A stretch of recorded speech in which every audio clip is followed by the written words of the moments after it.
Welcome to the Costa Property Podcast, the podcast that turns your dreams of owning a piece of paradise on the Costa del Sol into reality. I'm Warner Laurie, and I'm joined by my co-host and wife, Sandra Laurie. Join us as we embark on navigating the ins and outs of real estate and relocation to this beautiful region. We're not just about market trends, we're about sharing real-life experiences, because we know the struggle firsthand, and I've helped many people navigate this challenge also. If you're dreaming of your perfect Costa del Sol home and want to get real, no-frills, expert advice, then you're absolutely in the right place. Join us each week as we share honest insights and information that will guide your journey. Regina, a very warm welcome back to the Costa Property Podcast. I am thrilled that you could join us today. I know you're a very busy lady, so thank you for freeing up your time to be with me today to discuss this very important topic. So we're going to jump straight into the questions. Regina, if somebody owns a property in Spain but doesn't have a Spanish will, what happens? Well, if they are alive and they continue to be alive forever, nothing happens. But if they die, the inheritance will have unexpected, uncomfortable situations that could have been sorted out only with having a will that is super cheap to make and super easy to make. It's really important then what I'm hearing that people need to take the time when they purchase a property in Spain to make the time and make the space to meet with a lawyer like you to formulate a will. It's so important that when I have a client who buys a property, I always advise to make a will a week later, 2 weeks later, because then they have done it and they forget about it, but it's done. And that's essential. When you own property, you have a responsibility not only towards your things, but also to your inheritors, right? Or to the state. And it's important to organize well. It's important to have a will, to think what would happen if today I drop dead for whatever reason. Yeah, absolutely. I like what you've said there in terms of, think about it from the inheritor's point of view. If somebody does pass away unexpectedly, it's a fact of life. You're leaving a bit of a mess for your inheritors to clean up. And you probably deal with situations like this every day. But can you share with us maybe an example of a bad story or typical story that happens if somebody passes away unexpectedly without a will in place? Sometimes we think that because our family is so small as husband and wife, or because we know we have 2 children, when we are in a foreign country, it will be easy then to change things into the next person if we pass away. It is not like that. Nothing is given for granted in a different country. I have an example. I thought, what can I give as an example that people would never think about? Well, I helped a gentleman that lost his wife. They had been married for 60 years or something, and they had no children. And they were from the United States. So because there was no will in Spain and there was no will in any other place, we had to go through the non-will inheritance. In that moment, you need to go to the local notary nearer to the place where you live. And this notary public will help in organizing the inheritance. So this man had a wife who had died, and they were like in their 70s. But he had to show that the parents of his wife had died because there was no evidence. And in Spain, according to the Spanish law, the parents are enforced inheritors. So we need to see that we are not leaving aside the parents. He had in the end to provide certificates of death of the parents of his wife, which was extremely complicated because they had died in the UK many years before. So we had to look for that. Also, they had no kids. How do you prove there are no kids around or inheritors? The notary public could think that this man had had children or his wife had had children and he's trying to get the inheritance for himself and not for the children. As in Spain, there are forced inheritors and those are the parents and the children. So He had to prove it was almost impossible. It was complicated. We had to use witnesses to show that they never had known any children from this lady. These things you would never think about. You would never think that you would need to show that her parents died 40 years before. He never even thought that the Spanish law would be applied. But because there was no will, the Spanish law was applied. And they had to call the forced inheritors. Also, worse than everything, how did they marry in the United States? Because depending on the state where you are married, if it's California or if it's New York, there are different rules for the marriage couple economically. The goods you have are owned together, like a co-ownership, or separately.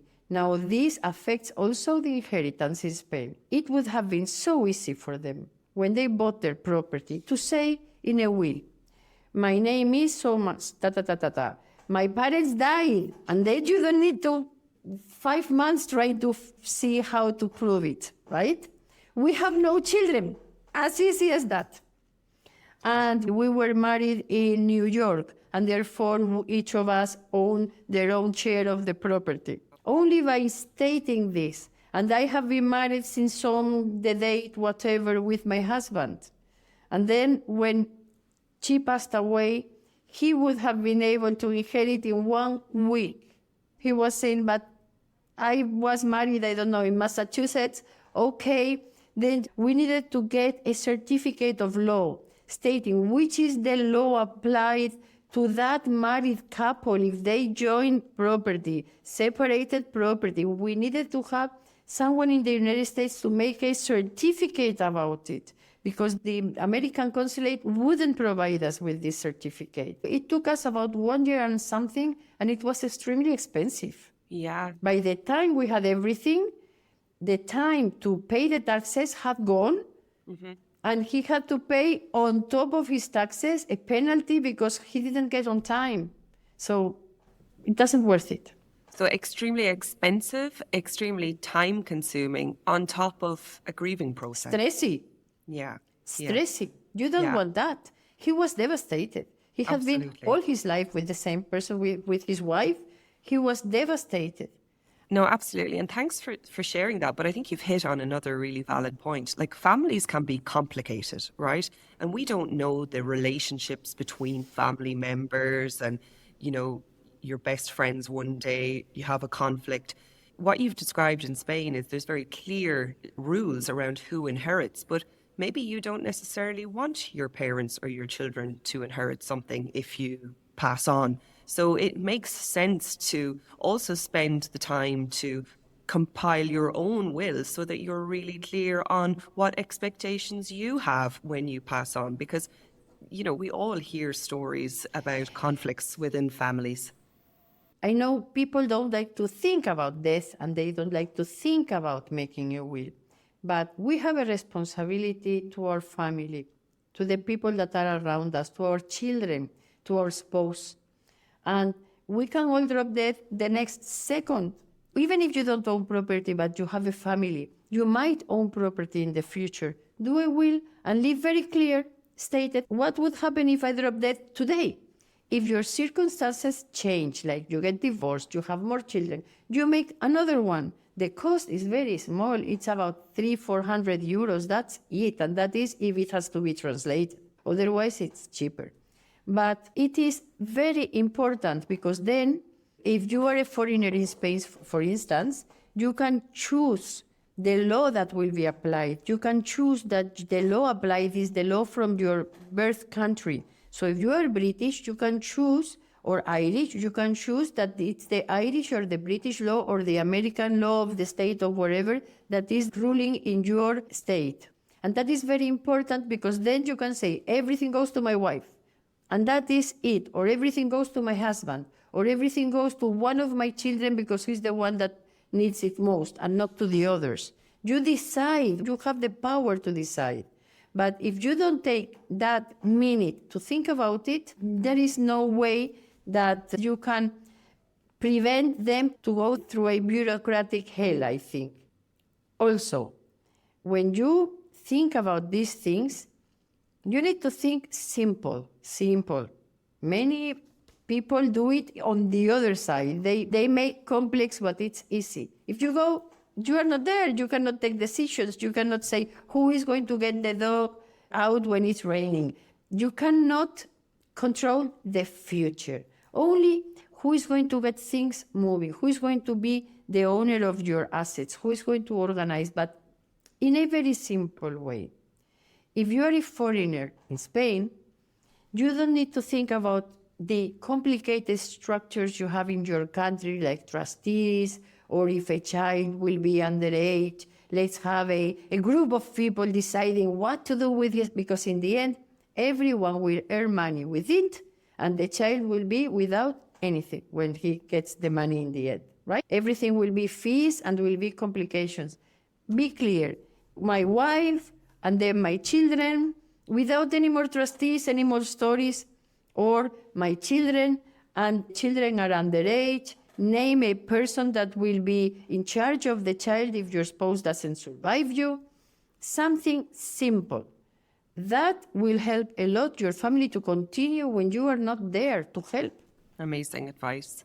So if somebody's buying a holiday home or a second property in Spain and they are listening to this and they go, oh, I need to make a will. How can they go about it? What should their steps be? I find it extremely important to speak with a lawyer, because a specialized lawyer, property lawyer or family lawyer, and a person that is used to also the law in their countries, right? International law. So that they are able to see what is the best steps to take. And what I find very important, to make a folder with the documents that the inheritor will find if the person that makes the will pass away. Make a folder with the documents. This lawyer will be able to tell you which is your nationality, British, from Belgium, Dutch. You have to think which is the law in that country. If you prefer the Spanish law to be applied or the foreign law to be applied, the law of the person that is making the will. You need to think which is best for your family. And then there are things that should be in a little folder that makes it so much easier your life afterwards, like birth certificates, marriage certificates, old passports, if you change your passport when you married or whatever, right? If you are a lady and you have married 7 times and you have 7 names and your children are in the name of the 3rd husband, but your property is in the name of the 1st husband, when your 7th husband passed away or when you pass away, you need to clarify this in the will. You can say, I was married for the first time with whoever, and my name was Mary Brown. Then I was married with this other person, and I had 2 children, and they are Smith, and my name was Mary Smith. And I bought the property as Mary Smith. But then I married to You say it, because that document, that will be clarifying everything, and your inheritor won't need to find all your marriage certificates in order to be able to show that you are the same person that bought that property or that was the mother of those children. So Mary Brown, if you're listening, make your life folder. But it's such great advice. In each country has a main way to organize the married life economically. In the UK, you own your own assets separately, all right? In other places like Spain or California, when you buy something, you buy together with your wife or husband, and everything is 50% of each of you has bought, right? It's shared property.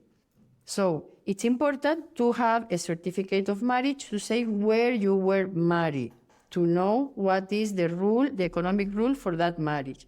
But also, if you have a marital agreement, a prenuptial agreement, or a nuptial agreement about changing that rule, say it in your will or get a copy of it and put it together with your will, because it's essential to decide what the proportion of assets that the other is going to inherit and how to rule that inheritance. It will be important for if you have co-ownership, if you have joint ownership, and the husband has a property, the lady already owns a 50% because of the co-ownership, and she will inherit a 50%.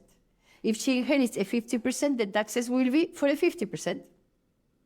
But if it's a gentleman from England who dies, he will own the 100% of the property, and his wife will need to inherit the 100% of the property. Now, it's important to know which is the economic rule of that married couple. That makes sense. And what I'm hearing from you in terms of you're always advising your clients, let's make a will. So they make the will together with their lawyer. Then what happens? Do they go to the notary? What can they expect to happen next? Yes. I would like to also speak here about the people that are the unmarried couples. Partners, life partners. Life partners. You can be a life partner with someone for 60 years, but it's a life partner.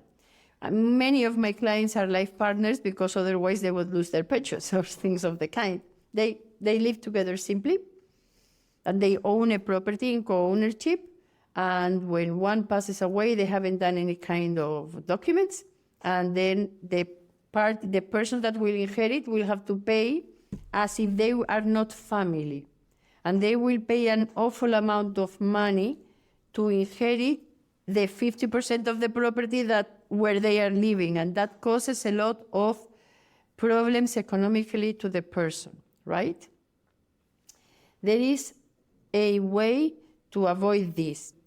As a living, if you own a property in Spain not married, it's important to register in Andalucía, in Madrid, wherever you are, that you register as pareja de hecho, that is as living partner, in a registry of living partners. Because when one passes away, the other will be as married to have the benefits of discounts if you are not married, you need to show that you're a like married couple. And then you need to register. These little tips. That's excellent. When you go to a lawyer, the lawyer will start asking. It's horrible because we ask for things that are extremely personal. Once you have the picture of the person and what they want and who are they protecting, right? What is it that they are protecting? Well, then it's very important to see all the possible things that could go wrong, everything that you need, not only to make a will, but to put everything together, all these papers that we don't feel like asking for a copy of our birth certificate translated and with an apostille. We don't feel like, but do it, because now you are healthy, you are happy. For you, it's like a nuisance. But if you need it because someone has passed away, then it could be 1 or 2 years of uncomfortable moments of your life. Absolutely, absolutely. The process itself, you're absolutely right. We put off these things. We're like, I don't have the time now. It's a nuisance. But the process itself sounds relatively simple, right? So we meet with a lawyer like you, Regina. We get clear on what we're protecting, keep it simple, back to your earlier advice. You sign it before the notary. And how long can you expect for this will to come into place? What's the time frame? Since this very minute you sign it, your inheritors are protected. Since the very minute you sign it. And in Spain, other countries have other systems. In Spain, it is a very secure way of doing it. There are other ways of doing a will, like when you are in the hospital before witnesses. Do it at the notary public when you are healthy, when you are okay, or if you think you have an illness or you're going to go through an operation. Do a will while you know what you're doing, right? Once you have signed the will will be registered in a Spanish registry of wills. Only the last will is registered. You can change your will anytime you want. But when the will is registered, only the last one, if you pass away, your inheritors will go to a Spanish consulate. Your grandchildren, if they see a photo, oh, they had a property in Spain, but they passed away 20 years ago. Don't worry. You get to a Spanish consulate, and they are going to help you to get a copy of the last will. And through the last will, your inheritors will be able to get your assets, right? You are protecting your offspring or the people you want to protect. Okay. It's an easy Very process. easy. It's a secure process. It's about remembering the bigger picture, that you're doing the responsible thing. You're protecting your family and your offspring. And it is very inexpensive. You can spend 300 euros only when you have a bilingual will that will help you to organize. I would like to speak about other things. Many people that I know are living here and have assets in multiple places, in multiple countries. So it's very important that they have a will in each of the places, or a global will. You can have two possibilities: global will or a will in each of the places, in each of the countries, right? I prefer a will in each of the countries where you have assets. Why? Because that document won't need to be translated, will not need an apostille. It's so much easy to make the probate or the execution when it is a document from Portugal in Portugal, from Spain in Spain, from the UK in England, right? Mm-hmm. But if you don't have the capacity to go to each of the places, do a global will. You can also do a global will in Spain. Many people don't have the capacity now because they are old to go to Singapore, to go to Panama, and to go to the UK or to the United States to do different wills. In that case, you can do one will in Spain that is a global will for the whole world. And in my case, I always tell my clients to make a special copy of it with an apostille and translate it into English, so that in the future, you put it in your folder, the famous folder. In the future, your couple will be able to take this will to Singapore, to Panama, to Massachusetts, and you will be able, that person will be able to sort out. Also, in case you do a will in each of the places, you need to state when writing the will that it is only for that country, because otherwise, whenever you do a will, you cancel the former ones. And when you are at Massachusetts, you are canceling the one in Spain, the one in England, and the one in Paraguay. That's also fantastic advice. To keep in mind. Absolutely, absolutely. So look, we know that talking about wills and your legal responsibilities isn't the most exciting topics, but this protects you, your home and your family. And as Regina has mentioned, it's important for you to think about this. It's responsible. You're being responsible and protecting your family. And it's really important to keep things really nice and simple. And also remember the point about the life folder. Start gathering all of the documents that you would need in a folder. Keep them consolidated together for when you need them further down the line. Regina, if people are at home and they're listening and saying, right, I need to get this sorted, they need to talk about creating a will, how can they get in touch with you? I have a webpage. You can just put my name in internet and you will find me. Regina Martín, and you will find me. You can also contact Warner and I, and we'll happily pass on Regina's details. Absolutely. And her information, as always, will be in the show notes of this episode. So in the show notes of this episode, you'll find her website address, the correct one, and also her contact details and phone number. So look, if you're at home thinking about buying a property in Spain, or you've recently bought a property in Spain and you haven't crossed that step yet, you haven't created that will, this is your call to action. Now is your time to create that will. Get in touch with Regina. Protect your family for future events that will occur further down the line. Thank you, everybody, for listening. We're so glad that you stopped by, and we hope that you found this episode useful. Ciao for now. Thank you so much for listening into today's episode on the Costa Property Podcast. Another fantastic episode learning about the highs and lows of relocating to the Costa del Sol from real people who have been through the journey themselves, and of course our wonderful experts. If you have been enjoying the show so far, remember to hit subscribe to the podcast and leave a rating or review. We absolutely love hearing your thoughts. Please send any questions that you would like us to answer on the show to warner@wlcostaproperties.net, or you can pop us a message on our socials, which are in the show notes. Remember, you can also visit the website www.wlcostaproperties.net. See you on the next episode, and bye for now. Bye-bye.